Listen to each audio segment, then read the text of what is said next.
Hello everyone, उम्मीद करता हूँ आप सब लोग बहुत अच्छे होंगे। आज का क्वेश्चन 2024 का सेट एफए का है, जो आपको 5 नंबर में बोर्ड एग्जाम में दिया गया था। इसमें दो रेखाएं हैं जो वेक्टर्स की फॉर्म में दे रखी हैं और उनके बीच की डिस्टेंस आपको फाइंड आउट करनी है। ऐसा क्वेश्चन बोर्ड एग्जाम में आपसे हर साल पूछा जाता है।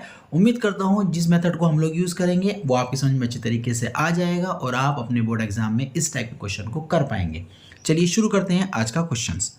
सबसे पहले जो आपको लाइन दे रखी है आप उसको नोट कर दीजिए। वेक्टर आर दे रखा है i प्लस 2j और प्लस के, प्लस एक अदिश राशि दे रखी है आपको इस तरीके से। फिर एक दूसरी इक्वेशन दे रखी है, दूसरी लाइन की इक्वेशन आपको दे रखी है, उसे आप नोट कर दीजिए।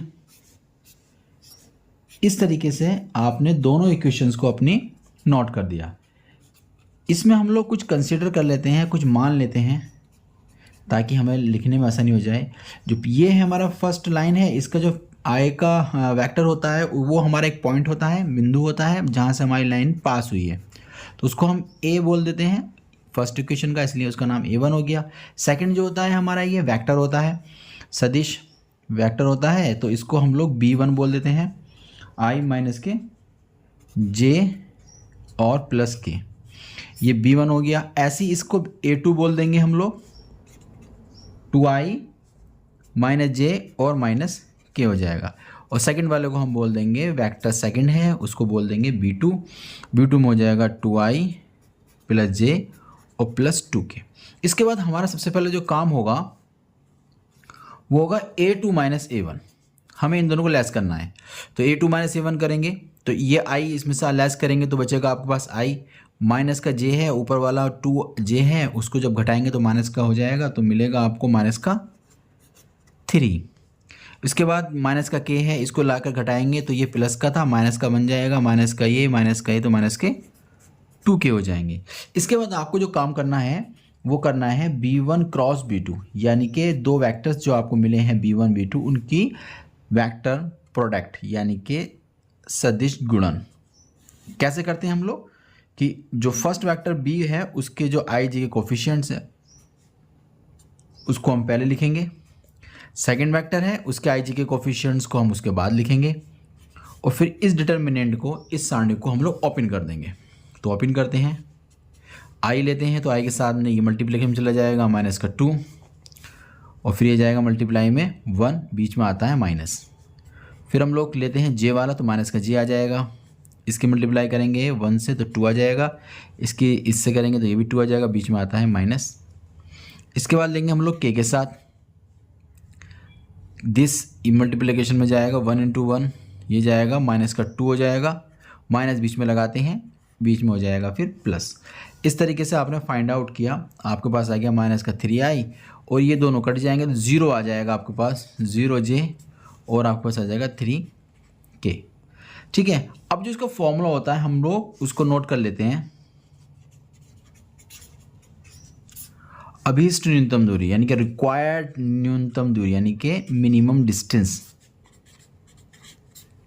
उसका फॉर्मूला बड़ा प्यारा है। देखिए उसका सिंबल हम लोग d ले लेते हैं, ठीक है, और बहुत ही आसान तरीके से उसको समझने की कोशिश करेंगे। क्या करना होता है, जो काम पहले किया था A2 माइनस A1 वाला वो फर्स्ट लिखेंगे, उसके बाद हमने दोनों का प्रोडक्ट किया था वो इन दोनों के साथ डॉट में हम लोग लिख देंगे,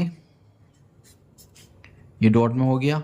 इसके बाद जो वेक्टर्स आपने B1 B2 क्रॉस करके निकाला था उसी के मोड से हम लोग क्या कर देंगे, इसको डिवाइड कर देंगे, ये हमारा रिजल्ट बन जाएगा। इसके बाद इनकी वैल्यू पुट करो, इसकी वैल्यू तो ये रही i माइनस के 3j और माइनस के 2k, डॉट b का वेक्टर ये रहा माइनस का 3i 0j और प्लस का 3k, अपॉन में आ जाएगा B1 B2 का जो क्रॉस वेक्टर था उसका मॉड, तो माइनस का 3i और माइनस का j और प्लस का 3k, इन सब पे लगा देंगे हम लोग मोड, ताकि डिस्टेंस हमेशा पॉजिटिव बनी रहे। बस नीचे आ जाएगा अंडर रूट के अंदर, 3 तिया 9 हो जाएगा, इसका तो 0 बनेगा और ये 3 तिया 9 हो जाएगा। ठीक है, अब i वाले की i से मल्टीप्लाई करेंगे तो माइनस का 3 हो जाएगा, j वाले की जैसे करेंगे तो यहाँ पर तो 0 आ जाएगा, माइनस का 2 की और प्लस के 3 से करेंगे k की k से तो आपको हो जाएगा 6 और ये सब चलेगा हमारा मॉड के अंदर। फाइनल रिजल्ट आपको क्या मिलने वाला है, माइनस का 3 और आपके पास प्लस का 6 है, तो आपके पास बचेगा सॉरी माइनस का 2 और प्लस 3, ये तो आपका माइनस को जाएगा, माइनस का 6 और माइनस का 3 तो हो जाएगा माइनस का 9 अपॉन में 9 और 9 18 हो जाएंगे।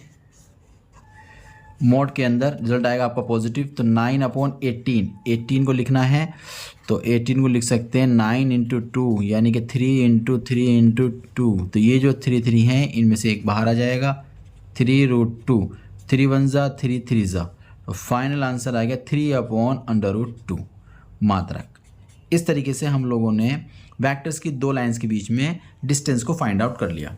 आप चाहो तो √2 से नीचे ऊपर मल्टीप्लाई भी कर सकते हो, तो नीचे ऊपर मल्टीप्लाई करेंगे तो ऊपर चला जाएगा √2 और नीचे आ जाएगा 2, यानी कि आपने किया इस तरीके से इसको, तो बन जाएगा 3√2 और √2 2, तो ये आपका फाइनल आंसर बन जाएगा। उम्मीद करता हूँ आपकी समझ में आ गया होगा। मिलते हैं एक नए लेक्चर के साथ।